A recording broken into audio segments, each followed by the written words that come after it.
7B'da Kanada картасын ашамыз. File open. Папка x-size 07. Канада.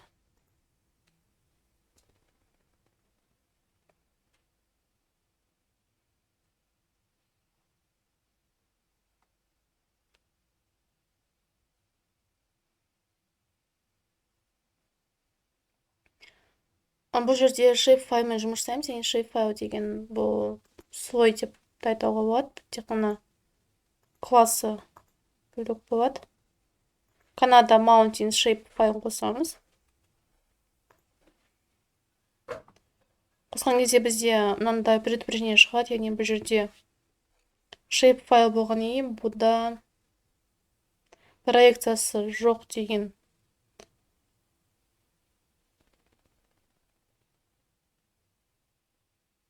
предупреждение шығып тұр. Яғни привязкасы жоқ деп. Яғни окей деп қоса береміз. Бірақпен қосқан кезде картамызда нақ таулар шыққан жоқ. Егер де картаны былай жылжытатын болса, төмен қарай, төмен жанында бір нүкте тұр. Яғни жаңағы таулар осында шықты. Go to XY деген батырмасы инструмент арқылы метрға қойып аламыз. Менде қазір метр тұр. Метр таңдап аламыз. Де X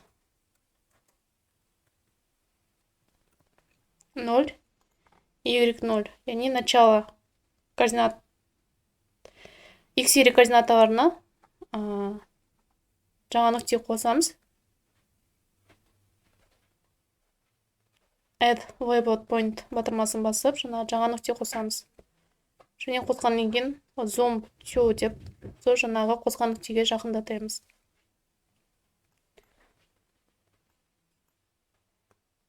Міне картамыз қосылды.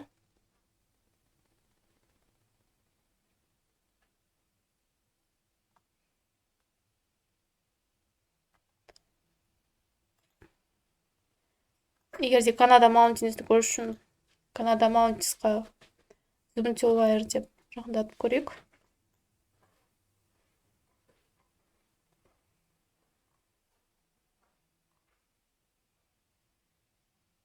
Міне ол бізде 0-дан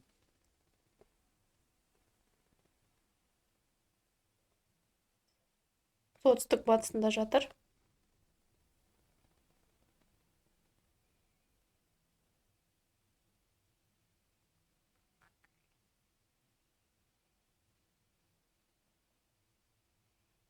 Яғни таулар дұрыс орналаспағанын көріп отырмыз.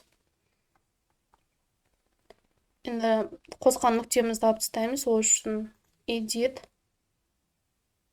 select all elements'ті басып алып, delete клавиатурадан delete'ті басып өшіріп тастаймыз.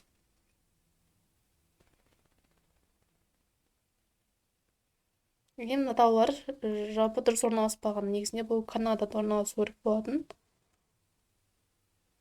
Сол үшін система координатасын өзгертуіміз керек. Canada Mountains слойына. Яғни бұл бізде Канадада көбінесе қолданылатын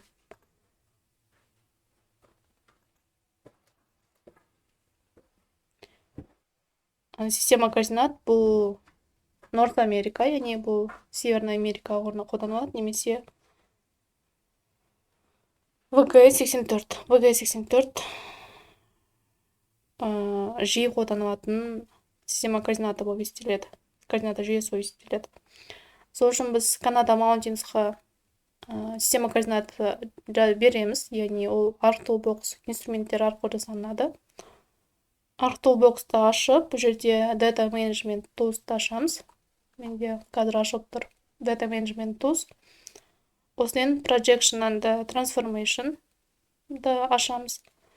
Осында Define Projection, яғни бұл задать проекцию инструменті. Осыны ашып, біріншісінде Канада Маунтинс таңдаймыз, яғни Канада Маунтинсқа біз система координатты беруіміз керек. Добавить. Енді астында координат системамыз неизвестно деп тұр, яғни осы қазір система координаты шығып тұр, жаңа Канада Маунтинста тұрған.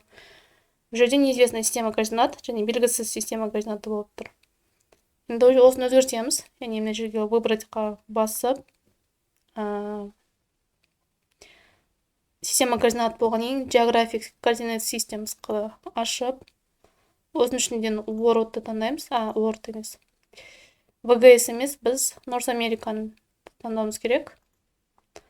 North America 1983 жылғы проектіні береміз.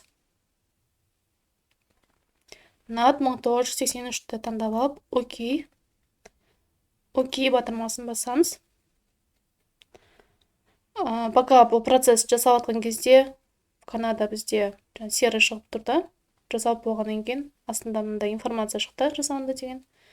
Және де Канада қайтадан активны болды.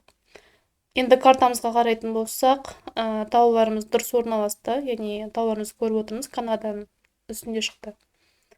Енді жасаған жұмысымызды қарайтын болсақ, Канадаға ашып, свойствоға өтеміз.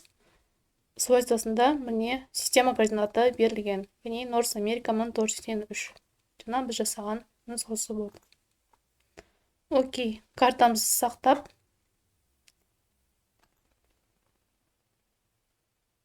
сақтап, шығамыз Канада Маунтинс деп өзгертіп қоям.